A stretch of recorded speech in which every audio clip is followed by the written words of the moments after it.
Stalin, Mao, and Pol Pot killed 100 million people under their evil communist leftist regimes, trying to make a so-called utopia where everything is free and equal. But that's not how it turned out. No, there was no freedom of press or speech.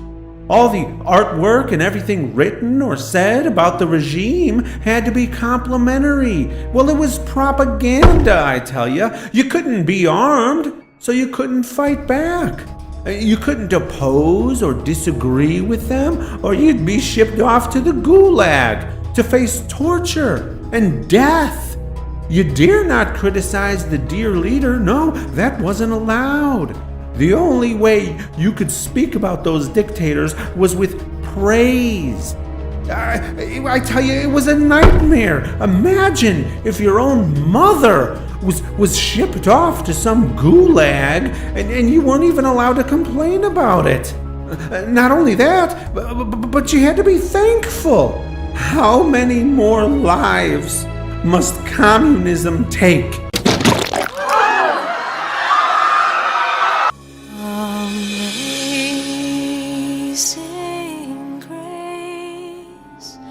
Welcome to heaven, Joe. Oh, God! That's right, I know. Listen, Jeffrey, go ahead and put him through orientation. Oh, God, please don't make me do that. I hate orientation. Jeffrey. Okay. Right this way, Joe. Just follow this street of gold here to your new mansion. My mansion? Yep, everyone gets a mansion in heaven because everything is totally free and equal here. Don't get too used to your mansion, though. You won't be spending much time there.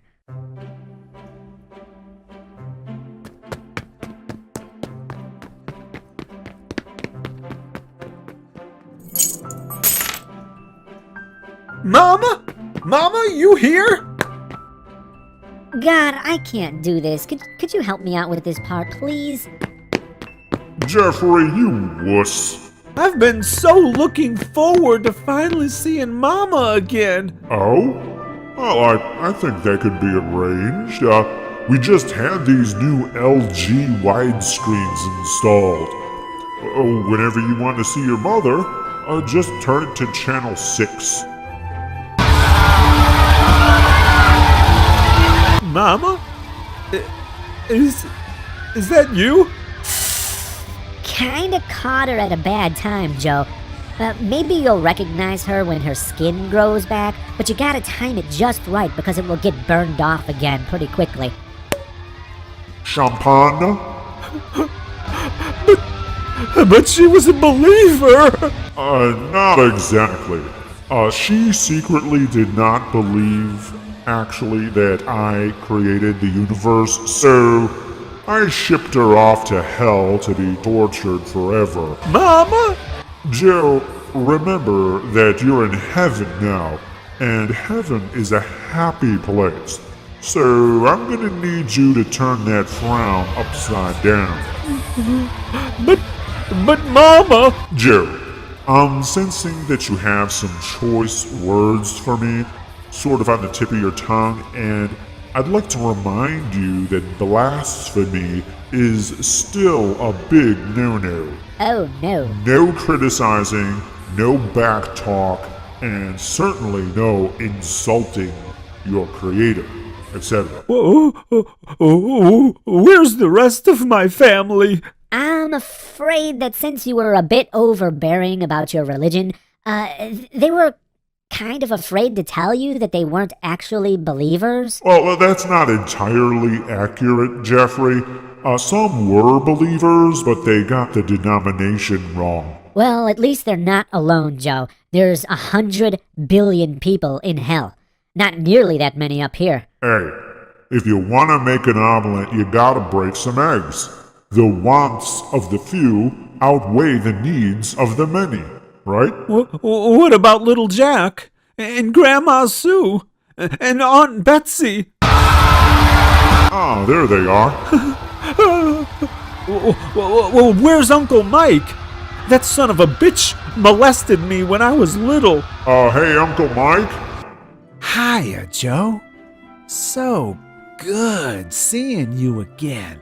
You're here? Yeah, Uncle Mike repented right before he died, so you two get to spend eternity together. Speaking of which, be sure to be up bright and early for worship. Worship? Yep, that's what you're going to be doing from now on.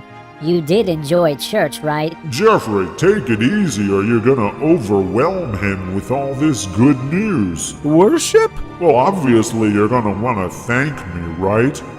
Well, you get to do that forever and ever. Not only did I send all those people who believed the wrong things about me, or who criticized me, off to be tortured, but I saved your old Uncle Mike here. And Mike sure does know how to be a spineless, groveling sycophant who does nothing but constantly pay God compliments. Yep.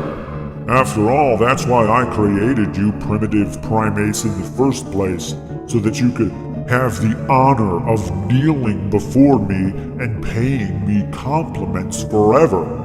I mean, what else would the most intelligent mind in existence want besides constant groveling? Doesn't that sound so much more meaningful than those wicked, nihilistic atheists who wanted you to live your life to the fullest because they believed it was the only life you had? Exactly, Jeffrey. But now you get to spend eternity kissing my ass. So meaningful!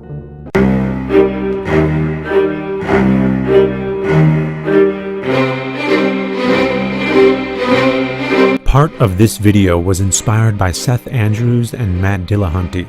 Links in the description below. It is important to listen to the reasons people have for deconverting, and one of the reasons Seth gives is the incompatibility of heaven and hell. If heaven exists, how could hell exist? How could someone be happy in heaven knowing that someone they dearly love is being tortured in hell? If in heaven your mind is changed so drastically that it would no longer bother you, then you are no longer you.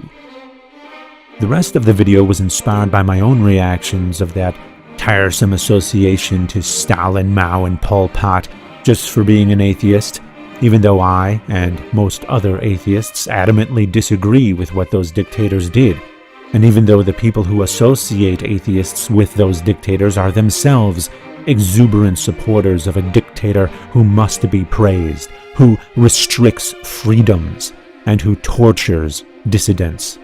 I can reject the very basis of dictatorships, but the fundamentalist Abrahamic theist cannot, because for them, such an existence is the ultimate goal.